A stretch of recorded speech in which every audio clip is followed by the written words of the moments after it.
Los acontecimientos más destacados de esta guerra fueron las hostilidades navales inglesas en el litoral hispanoamericano y el intento español de recuperar Gibraltar. Un cuerpo de ejército de 25.000 hombres partió de sus bases andaluzas e inició la lucha frente al Peñón, a primeros de febrero de 1727. Los navíos ingleses se pusieron fuera de tiro de las baterías españolas y pudieron contraatacar a las fuerzas españolas, que, sin embargo, lograron aniquilar la artillería inglesa del fuerte de Santa Ana a primeros de marzo. Los duelos entre las baterías de ambos contendientes duraron algunas semanas más, pero las bajas por enfermedad y fatiga del asedio llevaron a la lucha hasta un punto muerto. Todavía se prolongó el sitio de Gibraltar hasta marzo de 1728, fecha en que se retiraron las fuerzas españolas. En 1729 se firmó el Tratado de Sevilla entre Inglaterra, Francia y España, por el que se reconocía al fin los derechos de ocupación de los ducados de Parma y Piacenza en beneficio del príncipe Carlos, hijo de Isabel. El gobierno de Felipe V se aproximó de nuevo a la amistad francesa. En 1734 se firmaba el llamado Primer Pacto de Familia, alusivo a la de los Borbones reinantes, entre España y Francia. A la sazón había estallado en Europa la guerra de sucesión al trono de Polonia. El príncipe Carlos, duque de Parma y Piacenza, logró éxitos militares importantes, entre ellos la batalla de Bitonto, que le permitió apoderarse del reino de Nápoles y Sicilia, con el que se quedó en virtud de la paz de Viena, 1738. Para ello tuvo que ceder sus antiguos ducados de Parma y Piacenza al imperio austríaco y renunciar al de Toscana, que pasó al duque de Lorena, Francisco Esteban, casado con María Teresa, hija del emperador Carlos VI de Austria. 2 años más tarde, estallaba la guerra de sucesión austríaca. En 1740, Isabel de Farnesio, no satisfecha todavía con ver a su hijo Carlos entronizado en el reino de las dos Sicilias, necesitaba otra corona para su otro hijo Felipe, y ello la motivó a intervenir en un pleito europeo que, como el anterior conflicto sucesorio polaco, para nada afectaba a los españoles. Se renovó la alianza defensiva y ofensiva de los monarcas de la estirpe borbónica, España, Francia, dos Sicilias, dando ocasión al segundo pacto de familia, concretado en el Tratado de Fontainebleau, 1743, y orientado contra Inglaterra y Austria. Como en la guerra anterior, también en esta se distinguieron los españoles por sus campañas en tierras italianas. Felipe V, al que los aduladores llamaron el animoso, y que fue un monarca sombrío e hipocondríaco, no pudo ver el desenlace de esta contienda. Sucumbió a un ataque de apoplejía en el Palacio del Buen Retiro el 9 de julio de 1746 a los 63 años de edad y 47 de reinado, dejando el trono en manos de su hijo Fernando VI. La Inglaterra de Walpole. El pueblo británico al advenimiento de los Hanover. La guerra de sucesión española, los triunfos militares de Marlborough y el Tratado de Utrecht parecían determinar el destino de la historia de Inglaterra durante el siglo XVIII. La evolución política europea que desembocó en los trascendentales tratados de paz de 1713-14 no reportó más que victorias decisivas para el pueblo inglés, como también le proporcionaron, por lo menos a determinados núcleos sociales, una prosperidad hasta entonces desconocida. Durante el siglo XVIII se fue forjando la Inglaterra de la clásica estampa, la de los grandes terratenientes, la de los cotos donde los jóvenes señores rurales vestidos con sus típicas casacas rojas cazaban zorros y ciervos, la Inglaterra de los diputados de los comunes, tan engreídos e incansables bebedores de vino de Oporto, la de los comerciantes emprendedores, siempre dispuestos a traficar en los más lejanos países, y también la Inglaterra de los pícaros aventureros y de los salteadores de caminos. El país ofrecía a la sazón un aspecto un tanto idílico, y aunque solo un reducido número de familias disponía del poder político y disfrutaba de los grandes latifundios, mientras la gente humilde vivía a veces sumida en una miseria indescriptible, no existía en la Inglaterra de aquel siglo descontento alguno social en el auténtico sentido de la palabra. Los ingleses del siglo XVIII eran personas sanas y sencillas, apegadas a sus costumbres, obstinados y arrogantes, estaban orgullosos de su patria, en ello residía, sin duda, el secreto de su comportamiento.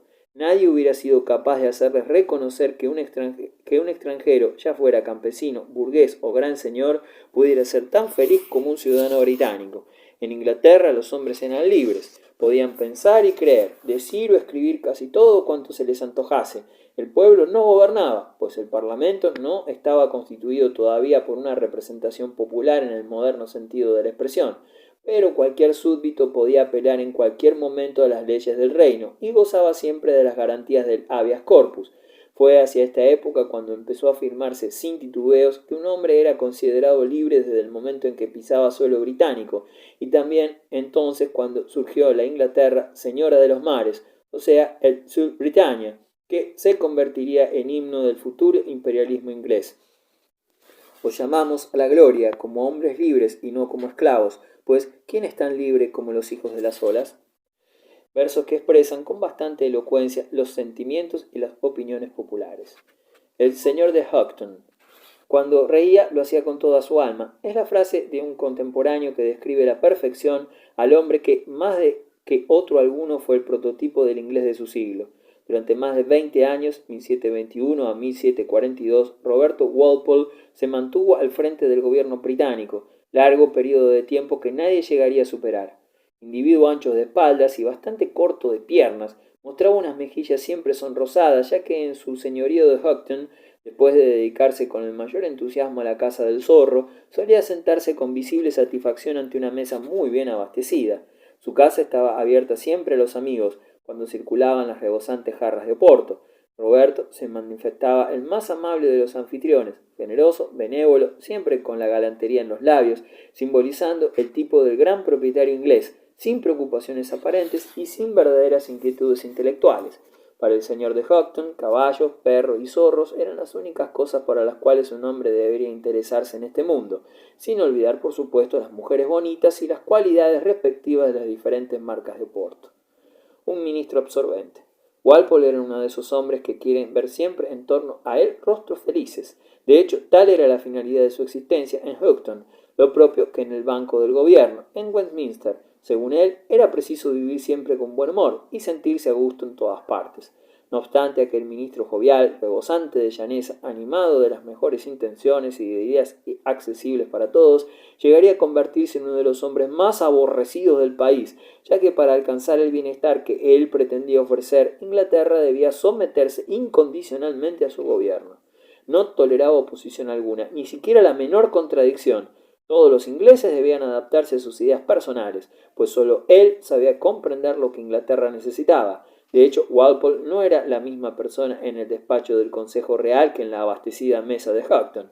Ciertamente nunca manifestaba el menor gesto de impaciencia, pero tampoco de jovialidad, afectando entonces una dignidad imponente, y en vez de proferir burlas inoportunas, dictaba una serie de órdenes precisas, claras y firmes.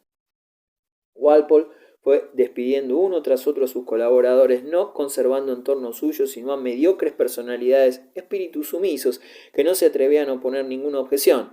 Todo el que se atreviera a atacar su sistema político era considerado enemigo del Estado, sin otra alternativa, de esta manera. Walpole pudo gobernar durante mucho tiempo. Quienes profesaban otras opiniones y todos aquellos que el ministro, mediante intrigas, apartara de los asuntos públicos, le mostraron un odio cada vez más profundo, hasta el día que lograron definitiva ventaja sobre su opresor. Walpole fue considerado durante largo tiempo como el político más corrompido de la historia de Inglaterra. Conviene insistir en el hecho de que Walpole nunca pronunció estas cínicas palabras que se le han atribuido. Cada hombre tiene su precio. Quizás dijo simplemente todos estos hombres tienen su valor, refiriéndose a sus adversarios políticos.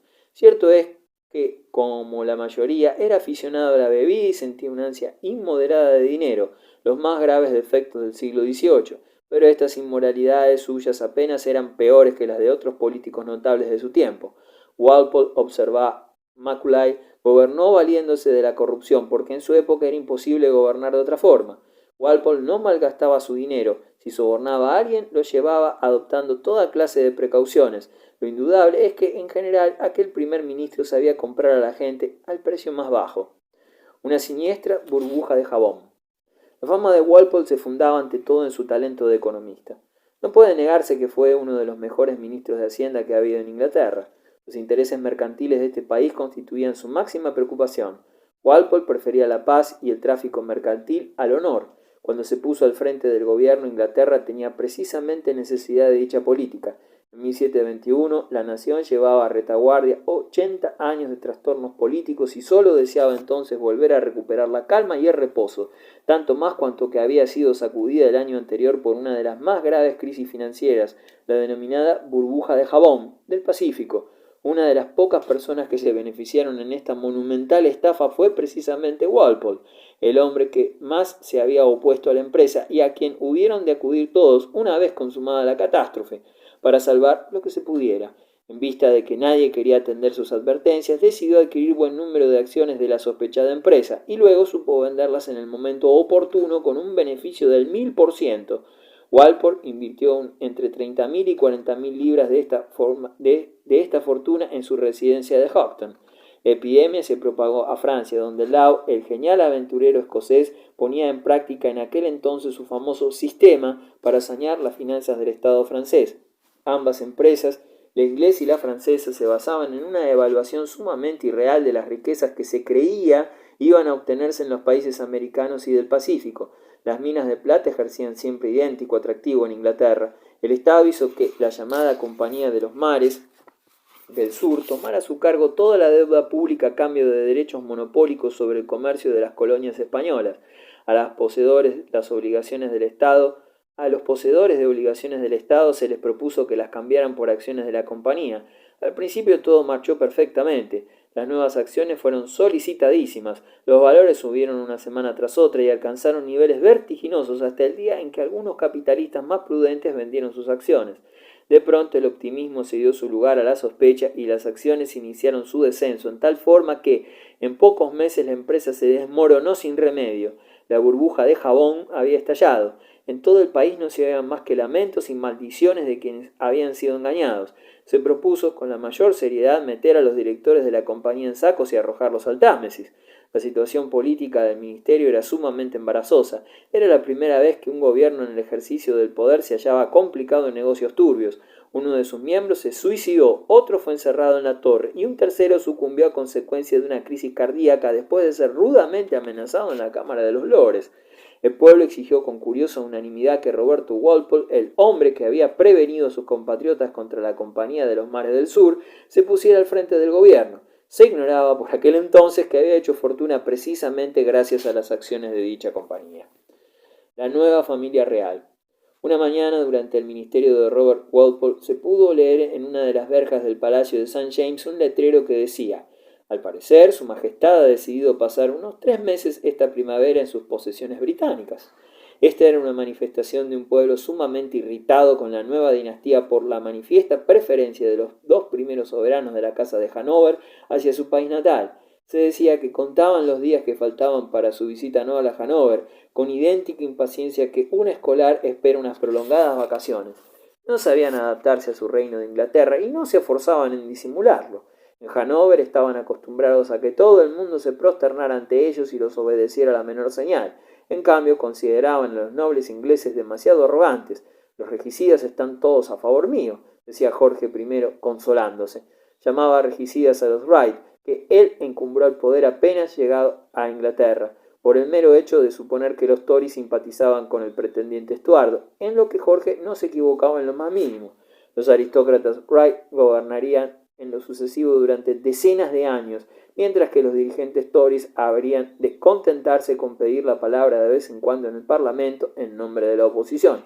El ministro se percató en el acto de que necesitaba consolidar en el trono de la nueva dinastía, puesto que una restauración jacobita habría costado seguramente muy caro a la Gran Bretaña, ya que sin duda el pretendiente retribuiría la eventual ayuda de las potencias extranjeras, renunciando a los beneficios adquiridos en virtud del Tratado de Utrecht.